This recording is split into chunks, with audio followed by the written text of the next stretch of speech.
ఈరోజు దేవుని మాట 5వ కీర్తన 7వ వచనం. నీ పరిశుద్ధ ఆలయము దిక్కు చూచి నమస్కరించెదను. నీ పరిశుద్ధ ఆలయము దిక్కు చూచి నమస్కరించెదను. నేనైతే నీ కృపాతిశయమును బట్టి నీ మందిరములో ప్రవేశించెదను. నీ ఎడల భయభక్తులు కలిగి నీ పరిశుద్ధ ఆలయము దిక్కు చూచి నమస్కరించెదను. యెషయి కుమారుడైన ఇశ్రాయేలు రాజునైన దావీదు తన స్వీయ అనుభవములో నుండి రాసిన కీర్తన ఇది. తన చిన్న వయసులోనే అనగా తన బాల్యములోనే దేవుని యొక్క గొప్పతనాన్ని, ఆయన మంచితనాన్ని, ఆయన ప్రేమను, ఆయన నీతిని తెలుసుకున్నవాడు, గుర్తించినవాడుగా ఉన్నాడు. తన తండ్రి కుటుంబంలో అందరికంటే ఎక్కువగా దేవుని యందు భయభక్తులు గలవాడు, దేవుని సన్నిధి పట్ల ఎంతో మక్కువ కలిగినవాడు.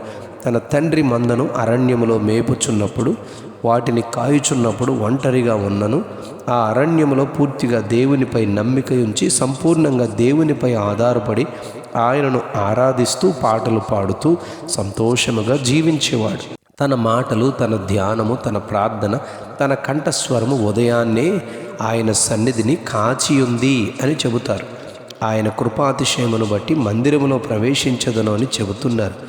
ఈ అనుభూతి ఒకరి ధాన్య ద్రాక్షారసములు విస్తరించిన నాటి సంతోషము కంటే అధికమైన సంతోషము నా హృదయములో పుట్టిస్తుంది. కనుక నెమ్మదితో పండుకొని నిద్రపోతాను. నేను ఒంటరిగా ఉన్నను, నీవే నన్ను సురక్షితముగా నివసింపచేస్తావు అని దేవుని యొక్క సన్నిధిని గూర్చి, ఆయన కాపుదలను గూర్చి 4వ అధ్యాయం 7వ వచనం 8వ వచనంలో చెబుతారు. దేవుని పరిశుద్ధాలయము యొక్క మహిమ తెలిసినవాడు దావీదు. తనను దేవుడు పాడిగొర్రెలను వెంబడిస్తున్న స్థితిలో నుండి రాజునుగా చేసినవాడు, పైకెత్తినవాడు అని 78వ కీర్తన 71వ వచనంలో తన దేవుని మహిమపరిచాడు. 5వ కీర్తన 11, 12 వచనాల్లో దేవుని ఆశ్రయించిన వారిని, ఆయనను ప్రేమించు వారిని ఆయన కాపాడునని, దయతో కప్పునని, అందువలననే వారు సంతోషించి ఆనందించి ఆయన నామాన్ని గూర్చి ఉల్లసిస్తారు అని చెబుతాడు. దేవుని మందిరము లేదా ఆయన ప్రత్యక్షపు గుడారమును గూర్చిన విధానం ఎలాగున దేవుడు నియమించారు అంటే, మధ్యన దేవుని ప్రత్యక్షపు గుడారము ఉండాలి. 4 వైపులా అనగా ప్రత్యక్షపు గుడారానికి 4 వైపులా ఇశ్రాయేలు 12 గోత్రములలో 3 గోత్రముల వారు తూర్పున గుడారాలలో నివసించాలి. 3 గోత్రాల వారు పడమటి దిశలో గుడారాలు వేసుకుని నివసించాలి. ఉత్తరపు దిక్కున 3 గోత్రాల వారు నివసించాలి. దక్షిణమున మిగిలిన 3 గోత్రాల వారు గుడారములలో నివసించాలి. మధ్యలోనున్న దేవుని ప్రత్యక్షపు గుడారముపై దేవుని మహిమ మేఘము కప్పి ఉండేది. ఆ మేఘము యొక్క చల్లదనాన్ని వారు అనుభవించేవారు. అలాగే ప్రత్యక్షపు గుడారముపై దేవుని అగ్నిస్తంభము నిలిచేది. ఆ వెలుగును వారు, ఆ చక్కని వెట్టను వారు అనుభవించేవారు. నిర్గమాకాండం 13వ అధ్యాయం 22వ వచనంలో పగటి వేళ మేఘస్తంభమునైనను రాత్రివేళ అగ్నిస్తంభమును గాని ప్రజల ఎదుట నుండి ఆయన తొలగింపలేదు అని చెప్పారు.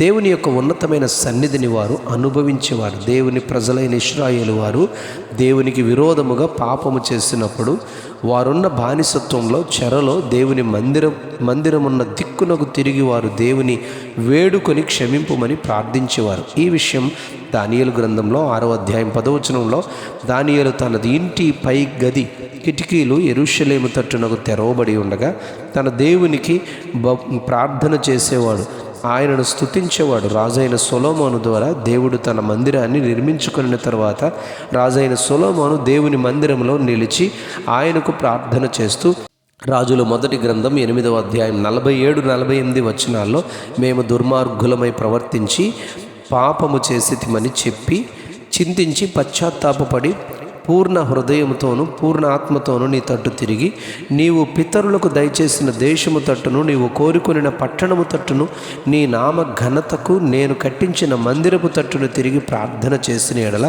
ఆకాశమును నీ నివాస స్థలమందు నీవు వారి ప్రార్థన విన్నపములను విని వారి కార్యమును నిర్వహించి నీకు విరోధముగా పాపము చేసిన నీ జనులను క్షమించి వారిని చెరలోనికి తీసుకుని పోయిన వారు వారిని కనికరించినట్లు చేయుము అని ప్రార్థించారు. అందుకే రాజైన దావీదు కూడా ఇలా అంటున్నారు, నీ కృపాతిశయమును బట్టి నీ మందిరములో ప్రవేశించదను, నీ ఎడల భయభక్తులు కలిగి నీ పరిశుద్ధ ఆలయము దిక్కు చూచి నమస్కరించదను అని చెబుతున్నారు. ఎజ్రా నెహెమ్యా దినాలలో కూడా వారున్న చెరలో నుండి దేవుని తట్టు తిరిగి తమ పాపములను, పితరుల పాపములను ఒప్పుకొని పశ్చాత్తాపపడి దేవునితో నెహెమ్యా 1వ అధ్యాయం 6వ వచనంలో పాపమును ఒప్పుకొని 11వ వచనంలో రాజు నెహెమ్యాపై దయచూపునట్లు అనుగ్రహించుమని దేవుని బ్రతిమలాడుకొని ప్రార్థించాడు. 2వ అధ్యాయం నెహెమ్యా గ్రంథం 8వ వచనంలో నాకు తోడుగా ఉండి నాకు కృప చూపుచున్న నా దేవుని కరుణాహస్తము కొలది నా మనవి ఆలకించెను అని చెప్పారు. అవును, దేవుని పరిశుద్ధాలయము దిక్కు చూచి నమస్కరించి ప్రార్థన చేస్తే ఆయన ఆలకించి సమాధానమిచ్చునని మనం కూడా గుర్తించాలి. అంతేకాదు, ఈనాడు దేవుని పరిశుద్ధ ఆలయముగా మన హృదయాన్ని ఆయన చేసుకొని ఉన్నారు గనుక హృదయపూర్వకముగా దేవుని సన్నిధిలో ప్రార్థించి క్షమింపబడి ఆయన దీవెనలు పొందుకుందాం. అట్టి ధన్యత ప్రభు మనకును దయచేయనుగాక.